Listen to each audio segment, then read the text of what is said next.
The top 6 trade destinations for Anthony Davis. Now before I start with the video, I just want to thank you guys so much for all the support. You guys have made coming back to YouTube so easy, and I really just want to say a massive thanks. It really does mean a lot to me. So yeah, just huge thank you guys, and let's get on with the video. As we all know, Anthony Davis is heading out of New Orleans. What we don't know is exactly when that will be and who that will be to. I believe that in respect of Anthony Davis, a trade will be made at the end of this season and before next season. I think he'll either be dealt on draft night or right afterwards, but I think no matter what, he will not be kept on that team during next season. I mean, he's barely playing a whole game this season. So surely out of what he's done for the Pelicans, they'll have some respect and trade him before the next season commences. A few things before I start with the video. If you guys enjoy these types of videos, please be sure to subscribe for more. Leave a like if you guys want to support me and the channel, and I do hope you guys enjoy the video. Remember, when talking about trade possibilities for Anthony Davis, you don't discuss what Davis wants because he really doesn't have a say in who he'll be traded to. It always is what is best for the team, and in this case it's the Pelicans. And to be honest with you, they have some pretty good options that they can use to trade Anthony Davis away. So at number 1, the Portland Trail Blazers. This is a different one, but just hear me out. The Blazers are in the West, a stacked conference, and if the success isn't there, making the playoffs every year isn't good enough if you're not going to win, because let's be honest, we play in the NBA to win championships. We know that Dame wants to stay loyal and be a Blazer for life, but in my honest opinion, depending on how the Blazers go this year in the playoffs, they might just have to pull the plug. McCollum and Dame are great, but they aren't enough. The Pelicans will no doubt ask for Damian Lillard, who will play alongside Jrue Holiday, and that would make for a very exciting backcourt. But it does seem unlikely that Portland will part ways with Lillard, given the level of risk associated with Anthony Davis leaving. And CJ McCollum is not a bad player in his own right. So in my opinion, I think a deal of CJ paired with Jake Layman and Zach Collins, who was a 10th pick and a player who has shown flashes this season, as well as a first round pick, probably the 2021st or 2022nd pick, is likely to be the best offer Portland will be able to stomach. Probably not as good in terms of rebuilding for the Pelicans, but at least it's something. This would be huge for the Blazers though. An Anthony Davis and Damian Lillard combination would be extremely exciting to watch. But as for the Pelicans, they'd have a lineup of Jrue Holiday, CJ McCollum, Jake Layman, Julius Randle, and Zach Collins, which isn't all that bad in my opinion. Number 2, the Los Angeles Clippers. Could Anthony Davis somehow end up playing in the Staples Center but not be in a purple and gold uniform? Well, it's not likely, but at the same time, it is certainly possible. Now, would Davis want to play for the Clippers over the Lakers? Probably not, but it's not his option. It's what the Pelicans want. And to be honest, the Clippers are expected to have one of the biggest players in free agency this summer. And while they don't have a rich history of landing a big free agent like the Lakers, Celtics, Heat, or Bulls, they do have some enticing assets. They actually do have a guy named Jerry West. Jerry West, I've made videos on him before. I'll leave a link in the description if you guys want to watch my video on the Clippers from the start of this year. But that man knows what he's doing. And if they could also get a player like Anthony Davis on the squad, it's going to be exciting. But what would the Pelicans get? Of course, the Clippers already traded away Tobias Harris, who would have been a great asset, and he's in the midst of a career year. But they still gained 2 first-round picks from him, which are the Philadelphia's 2020 first-round pick and unprotected first-round pick from the Miami Heat as well from 2021. And these picks are exciting for the Pelicans, along with the possibility of more future picks, as well as a rookie point guard, Shai Gilgeous-Alexander, who in my opinion has the potential to be a star. He's 6'6", a point guard, great handles, good passing, he's lanky, tall, potential, it's there. The Clippers can also throw in some other players, Danilo Gallinari, Zubac, another first round pick. So it's worth a try if you're the Clippers. With another chance of getting a play in free agency, maybe Kawhi Leonard and Anthony Davis, that would be scary if you're the Clippers. But as for the Pelicans, you've got a lineup of Jrue Holiday, Shai Gilgeous-Alexander, who can play the 2 at 6'6", or you just move Jrue Holiday to the 2, Danilo Gallinari, Julius Randle, and Zubac with some nice draft picks off the bench. That's not bad. Number 3, the New York Knicks.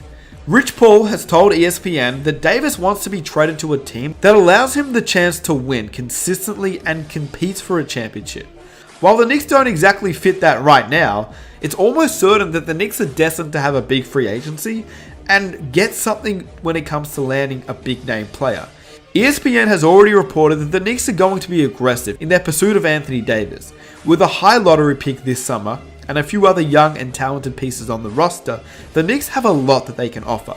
The Knicks have 2 max spots in free agency will be cut down to 1 if they can get Anthony Davis. So imagine, maybe Kevin Durant, Klay Thompson, Kyrie Irving, Jimmy Butler, Kemba Walker to pair up with Anthony Davis. And if I'm the Pelicans, RJ Barrett, Cam Reddish, Ja Morant, they all sound very enticing. Pairing that up with Julius Randle, and if you can also add in a player like Kevin Knox, Dennis Smith, or possibly both, the Pelicans team is looking nice. Pelicans lineup would look like Drew Holiday at the 1, RJ Barrett at the 2 if they decide to draft him, Kevin Knox, Julius Randle, Jahlil Okafor with Dennis Smith coming off the bench, or maybe you even trade Drew Holiday away, going even younger and getting a better center whilst you keep Dennis Smith Jr. That is an option for the New York Knicks and the New Orleans Pelicans. Number 4, the Denver Nuggets. I'm not sure if you were expecting this team, but hear me out again, because this team genuinely has a very strong chance to get a player like Anthony Davis.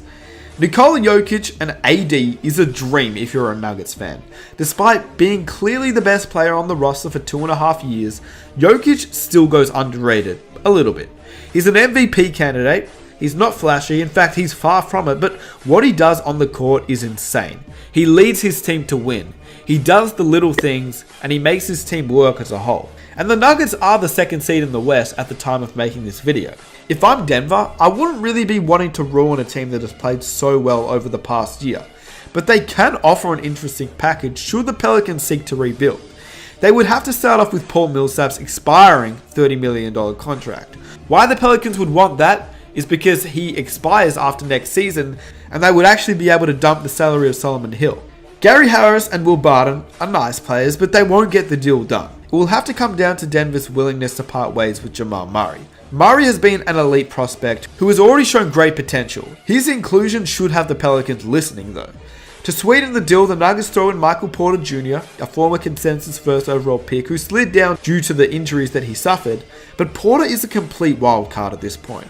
So the Nuggets would trade Paul Millsap, Jamal Murray, Michael Porter Jr., and probably have to throw in Malik Beasley and a 2021 first round pick.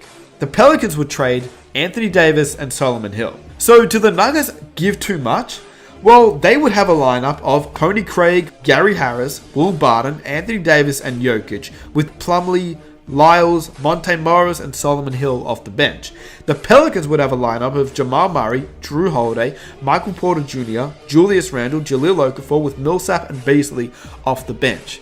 Honestly, in my opinion, I think it's a win-win for both teams. But if the Denver Nuggets don't want to give up that much, they may want to look to keep Michael Porter Jr. if that's possible. Number 5, the Boston Celtics. We all know what Anthony Davis' dad said. He didn't want him to go to the Celtics, but Anthony Davis himself said he'd be fine with it. So we have to assume that this is the case. Boston has its own picks, plus future selections from the Memphis Grizzlies and the Los Angeles Clippers to offer the Pelicans. It's no surprise that the Celtics would be able to acquire Anthony Davis since they've had their eyes on him for years, and they do have the assets for him, and the players on the roster to really pull a trade off. But the Celtics are actually unable to make a deal for Davis while keeping Kyrie Irving until July 1st. NBA rules prevent teams from acquiring more than one player via a trade who signed a Derrick Rose rule extension, which allows teams to pay a player coming off his rookie contract a higher percentage of the salary cap if he meets certain requirements.